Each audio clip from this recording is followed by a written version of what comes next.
going on, Ty? DeMichael Cole, Memphis Commercial Appeal here.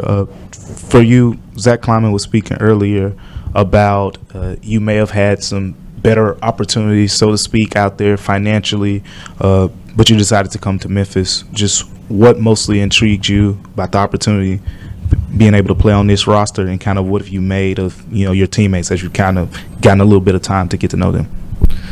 I think mainly just a basketball opportunity. I think my game is kind of the one thing they were looking for this summer, and I think you kind of always want to go where you're wanted most. And coaching staff, Zach, a lot of really, really good people here, and a really good culture, and somewhere where you can grow and build individually together. I think that's what's most important in this.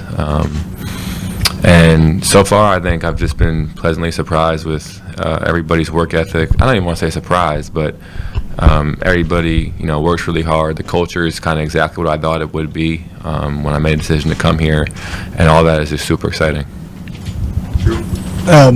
Schematically, how do you think you fit with what Tomas wants to do this season? I think super well. I think that was, like I said, part of the reason I came here. Just the ability to push the ball, make quick decisions, kind of, playing a ton of ball screens. It's really what I do. So. And then last year was obviously a big season for you, and best numbers of your career. What sort of went into that? What do you think you contribute that to, and how do you carry that into this season? I think health. I think it was I stayed healthy.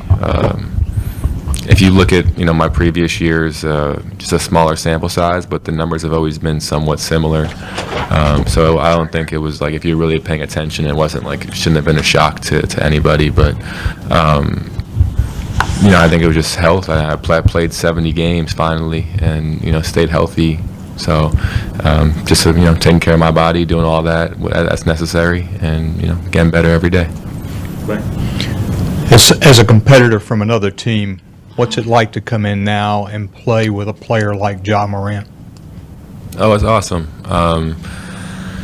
Just seeing how, obviously there's nothing that I really was surprised about. We've been playing against each other. We were the same draft class, so I've been playing against him for the last 7 years of our NBA careers, and we went to Chris Paul camp together when we were in college, so we've been kind of going at it for a long time, and so nothing that I'm really surprised by that I see now in the gym, but just to have that take pressure off me, obviously, when I'm on the court with him, and do vice versa for him. So it's exciting to play with someone that's that dynamic and draws that much attention.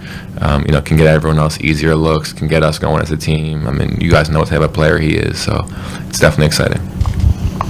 Tyler here in the back, Battlefield with Act Shoes 5 here in town. Welcome to Memphis.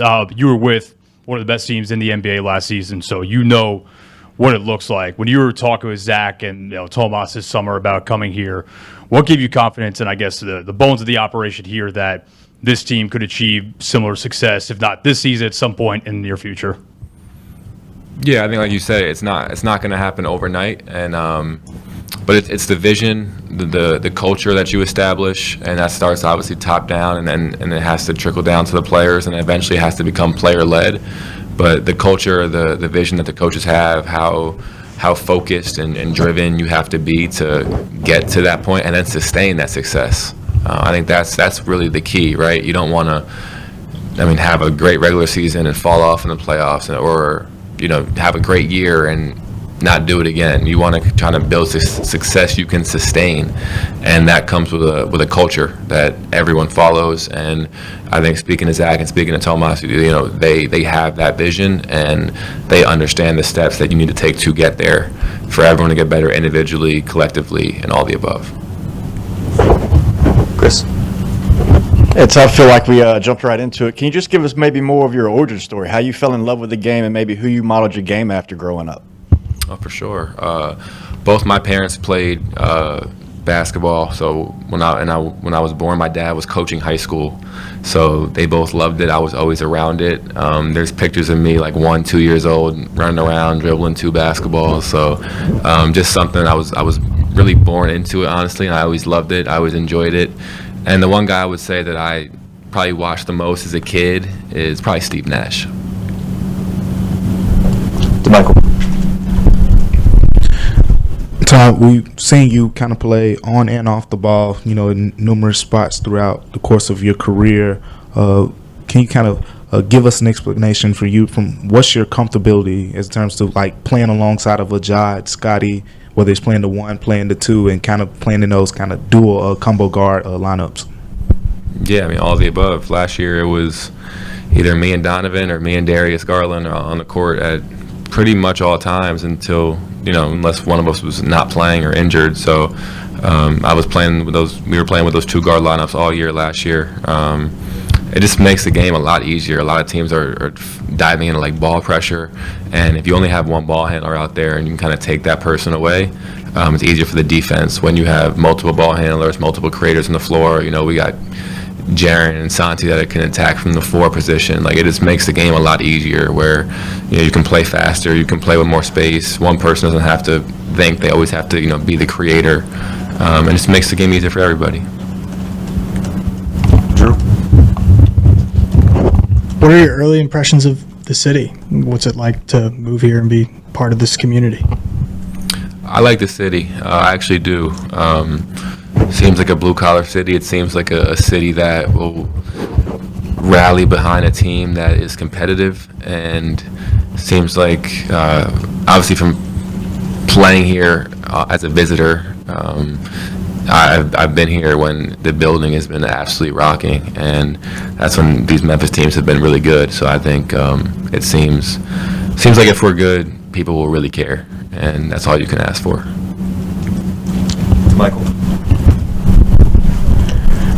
Tom, take us through your shot diet. You look at your numbers and things like that. Like, of course, you're a very efficient three-point shooter, but your best work seemed to come, with your floater, getting into the paint and things like that.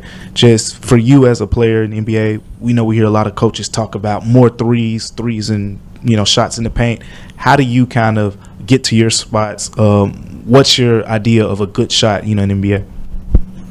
I think you got to take what the defense gives you. Obviously, a catch and shoot open 3 is a great shot. The best shot is a free throw. Next best shot is a layup. Next best shot is a wide open corner 3, and you kind of build it out from there.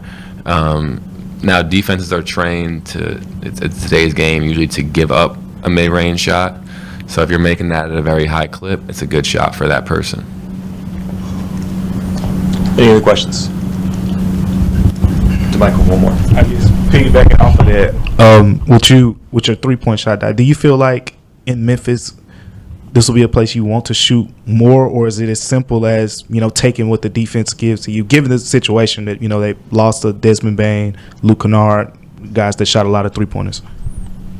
Yeah, I think it's taking what the defense gives me. At the end of the day, you can't be someone else. I can't be Desmond or Luke. But what I bring is, it'll just take what the defense gives you. It's really how you have to play basketball. There's no other way to play basketball. All right, thank you, Ty.